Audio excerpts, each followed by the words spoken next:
This Halloween, 97.5 The Rock has traded in our bags of candy for a chance to see a real live haunted house. Oh, a haunted house. Excellent. That's right. Join me, the Moose Man, Mama G, and Roxy Red as we broadcast live October 30th beginning at 10 p.m. and running until Halloween at 6 a.m. from the infamous McPike Mansion in Alton. Oh, that's creepy. We will also be joined by supernatural historian Troy Taylor, who has authored 104 books on ghosts, hauntings, history, and crime in America. The Clinton County Paranormal Research Group will be on hand doing a live study of the McPike Mansion. And to be on the safe side, we have invited Sandy Little Lizard Corva, a Native American shaman. Be sure to tune in for this live radio event beginning at 10 p.m. on October 30th. We will also be asking questions from our listeners. To ask a question, please post it on our 97.5 The Rock Facebook page the night of the broadcast. I have many questions. Halloween just got real at the McPike Mansion, and 97.5 The Rock wants in.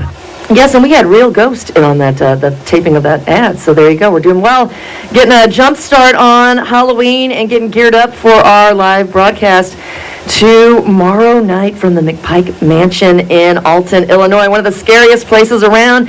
And joining me right now, I've got Dustin Gabel and Bob Brading from the Clinton County Paranormal Research Group. Hello, gentlemen. Good morning. How are you today? I'm great. I'm getting scared already.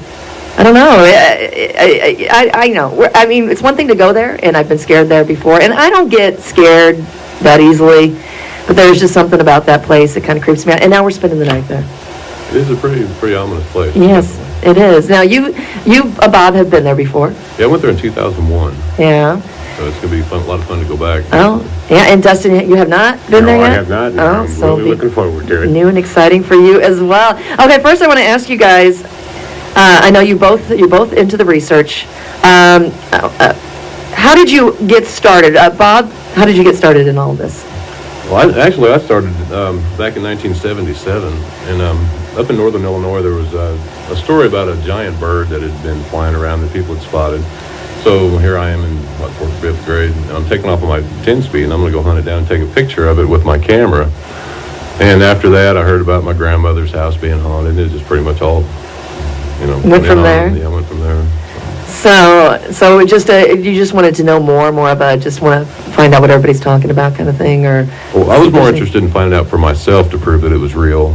Or that it wasn't, I guess. It wasn't, exactly. In a way. Sort of get some kind of confirmation one way or the other. Because you're slightly skeptical. Slightly, yeah. Yeah, well, and that's a good thing. That you got to have that kind of balance, I think, in something like this. You got to have someone who's a skeptic. Yeah, you got to sort of keep an even balance on it, if you will. Exactly. And Dustin, how about you? Yeah, some of the houses I used to live in when I was a kid growing up, I just have strange things happen, and I always wanted to know what it was. So that kind of piqued my interest in it, and I've just kept going with it. Kind of a personal attachment to it in a way. Maybe Yes. Find out there's more to what was happening than just coincidence, I guess. Exactly.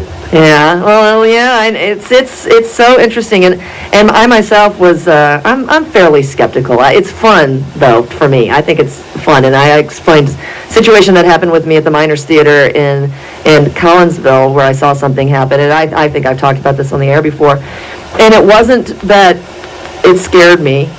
I found it kind of fun. It was funny, and I had people tell me for years things happen there, and I'm like, yeah, whatever. And then when it happens to you, well, it's a different story. But so you've been doing this since the 70s, yes, ma'am. Right? And Dustin, how long have you been involved in research? It was about 82. Yeah, so it's been quite a while for you as well. And now I know that everyone, I would assume most people by now have seen some of the ghost hunter shows and whatnot, and know, have a little idea of what you do when you go into research a site. But what kind of tools do you bring with you? What kind of tools will we be bringing tomorrow? You want to take that? Okay, we've got a K2 meters, night vision cameras, EMF detectors, audio recorders, cameras, motion sensing equipment. What do the K2 meters do?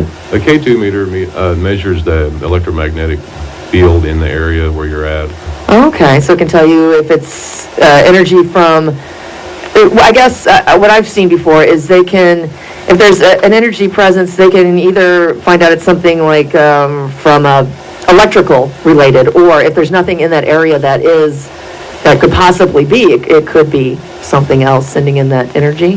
Well, see, a lot of people think that just because their K2 goes off that there's a ghost, but the K2 can be affected by other things like walkie-talkies, people's cell phone antennas, stray radio waves. So it's not 100% sure that just because your K2 goes off that there's a ghost. Right. It's not as simple as like it is on television. Right, and that's good to know too. So you can, it could be this, it could be that, it could be explained in for lack of a better term, a practical reason. Exactly. Something. I tend to look at things more just purely scientific because in the outcome, that's usually what most people will accept. Well, yeah, and that's good. And so we find out more and more. Maybe some of it is what we think is supernatural is actually scientific. I know. A lot of places they say, I don't know if you've experienced this or if you talked about this, but some areas the land or the geography of wherever you are, there's magnetic fields in the rocks, whatever the foundations of things that sometimes they think that can hold energy in, or I don't know. I saw something on that. Well, a lot of times quartz crystal, they use quartz crystal in watches and different computing devices to store energy. So with the combination of the magnetic field, the earth. So definitely. Fields, the possibility that kind of material could store information. I mean, it's not totally out of the possibility. No, could happen that way. And okay, so you said the night vision and the cameras and all that. What was it the EMF? Is it the same thing as a K2, or is it? The K2 picks up electromagnetic field. Okay, what does the EMF do then? We have a couple different gauges. The K2 is a standard one that's got the lights that go across it. They always they stick a quarter in it on ghost hunters to keep the button on. Yeah. There's also a black device that they use too that they hold up that just measures like a digital readout of the EMF field surrounding you. Now, here's a question I have for you. Sometimes they'll record sound. And are we going to be doing some of that too, asking questions and? My EVP station. Yeah, that's what I was. Yeah, and you don't hear it from your ear, but they play it back, and sometimes they've heard things. Has that happened with you guys before? Yes, quite often. Really? Yes, it has. Yeah. Oh. That's usually most of the information that you get is normally their pictures or some kind of recording. Really? But the recording also, you have to watch that too, because whenever you're recording something, like with this station here, there's all kinds of different bands in between the frequencies that we're not aware of that could be used by the military or some other sort of establishment that we might be picking up thinking that this is, is paranormal. Yeah, which is not always, you got to really think about all that stuff before you go out and say, yeah, this place is haunted. Exactly. I know a lot of people will give, say, I saw a UFO. Well, you also live near an Air Force base type thing, or something like that. And sometimes they just can't be explained. But I found that interesting that there's things you're not going to pick up with your ear, but the recording devices will pick it up. What's the most interesting? Can you think about one? The more. I got an EVP with myself, and when I was with the group Mississippi Valley Paranormal in Iowa, and we were in a house that I lived in, and I've got a video of it on YouTube called Visitors, Evidence of a Paranormal Haunting. And I've got an EVP in there that there's me and another guy talking, but just as we're talking, you hear a now. Really? Loud, and it almost gives you goosebumps now, but there was two people in the house, and that came out over it. And you didn't hear it when you were having your conversation? Two of us standing in an empty house. Oh, wow. Oh, man. Dustin, how about you? Have you had some spooky experiences along those lines? I've had a few. Yeah? Like some of the local cemeteries. I like to go into those at night. And do some EVP sessions, and I've, picked up people saying hello and, people walking when nobody's moving. Right. Oh, my gosh. It happens. Well, can you tell me some of the things that happened when you were younger that got you interested? Like some things that happened that you couldn't explain? When you just things missing or moving or? Mainly it's just been, you'll hear people talking. Oh. When nobody's even in the room with you. Yeah. When I was like 8, I had somebody who was in my bedroom talking when I used to live on the west end of Belleville. And I just kept hearing it at night, so I started recording when I went to bed, and then I'd play it back the next day when I got back home from school, and it was on there. Oh my God, that's terrifying, especially when you're a kid. It was. Wow. Well, I'm glad it didn't scare you to death back then, because that would be just frightening. What are some of the around here? What are some of the more haunted places or places that you've investigated? The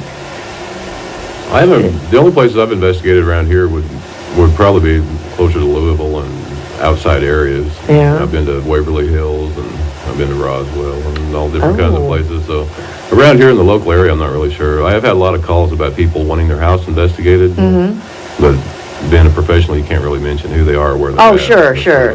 Have you had some residential findings that were...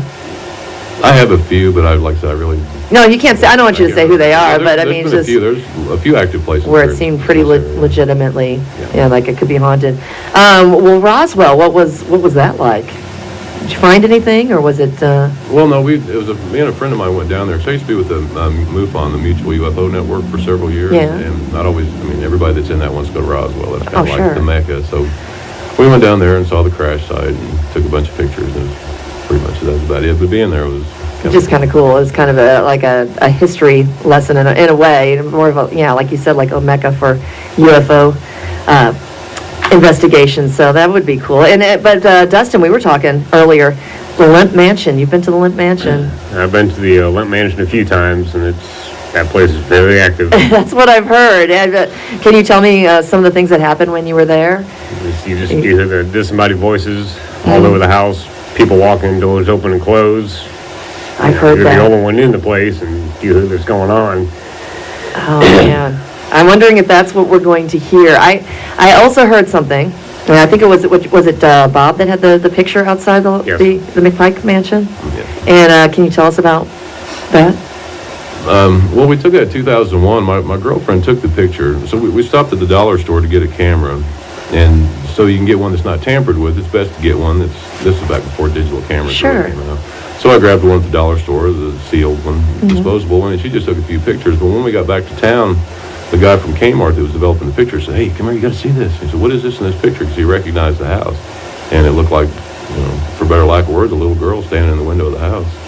And on the second story? On the second story, and Sharon, the owner of the house, hadn't even got there because I'm notorious for showing up like an hour early for everything. So we're sitting there waiting, and we thought, well, we'll take some pictures. And that's the only one we got like that, and we weren't really expecting that. So. And I heard there was no floor. Well, there's actually a floor but- there at the time because we were standing in front of that same window, and she was talking about the legend that there was supposed to be a Stradivarius violin that was built into the house at one time. Oh, and nobody had wow. ever found it, and the people were in the house, tearing the house up, trying to find that violin. Oh, okay. But, yeah, I've had other people tell me that they've taken pictures outside of the house, and there's a figure in a window up there, and there's no one going in and out of that house.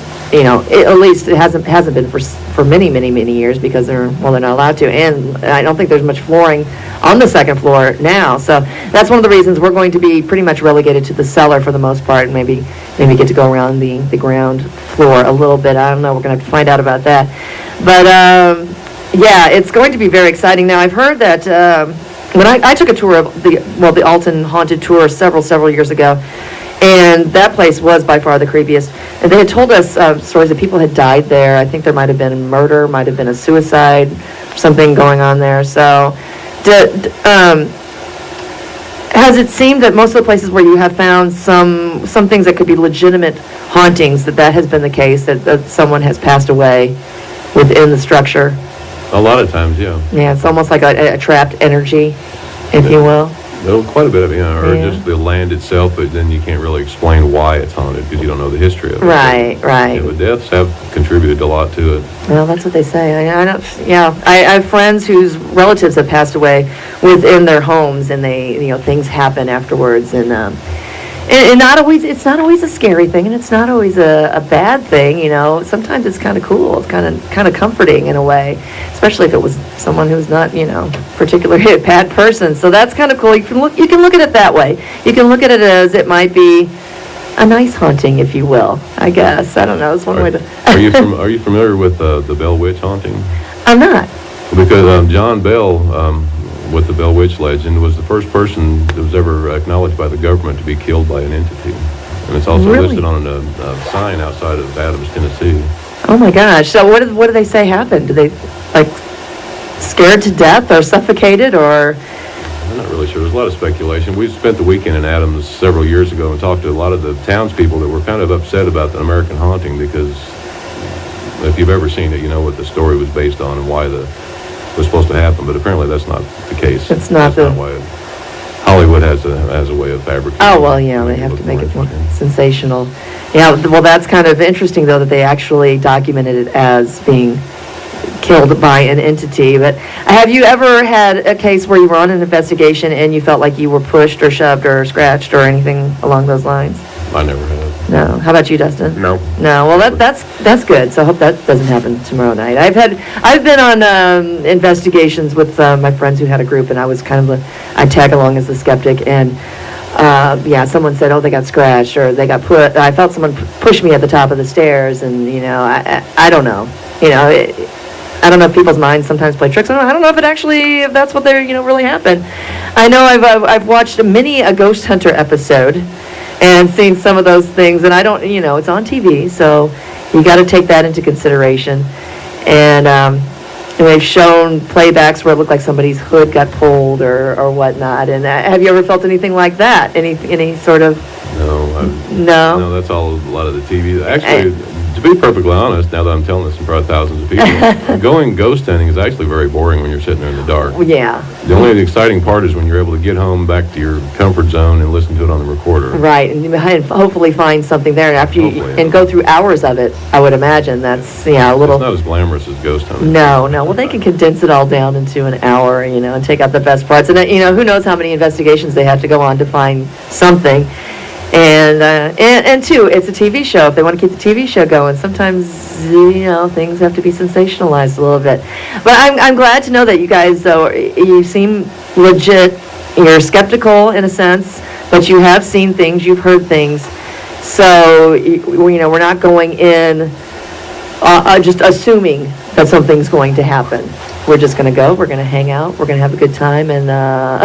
Hopefully hold it together long enough. I have a feeling Roxy and myself will be, I have a feeling especially with Roxanne, we'll be scaring the bejesus out of her a little bit very easily, and especially with the rain that we're expecting, the cellar atmosphere, and just the creepiness of the grounds. Now, we were talking earlier, there's a cemetery on the grounds, right, behind the house? Yes, behind the house there's a cemetery, and I do hope to get some EVP sessions going out there.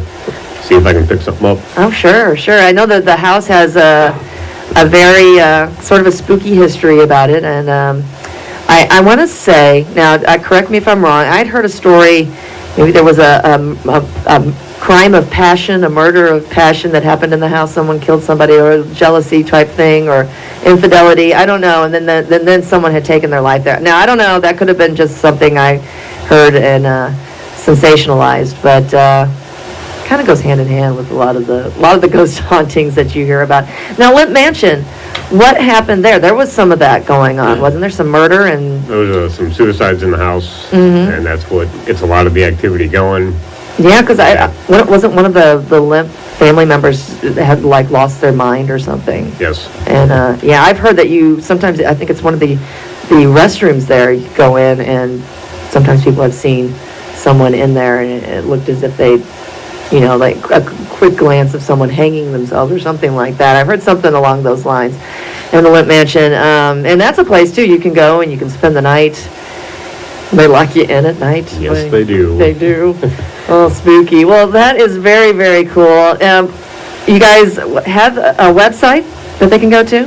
Clinton County Paranormal Research Group? On Facebook, it's Clinton County Paranormal Research. Just look us up, you'll find it. All right, and then we can find some photos and things like that on there. And get a hold of them if you'd like to have a little investigation done yourselves, right? They can do that, right? Yes, they can. Through the Facebook page. And oh, that's very, very cool. You can also contact Bob Rating at Overdrive Video on Facebook. There you go. You do video photography as well, which is very handy in the investigation. So you've got that's what got me started in photography, was ghost hunting a long time ago. So. Yeah.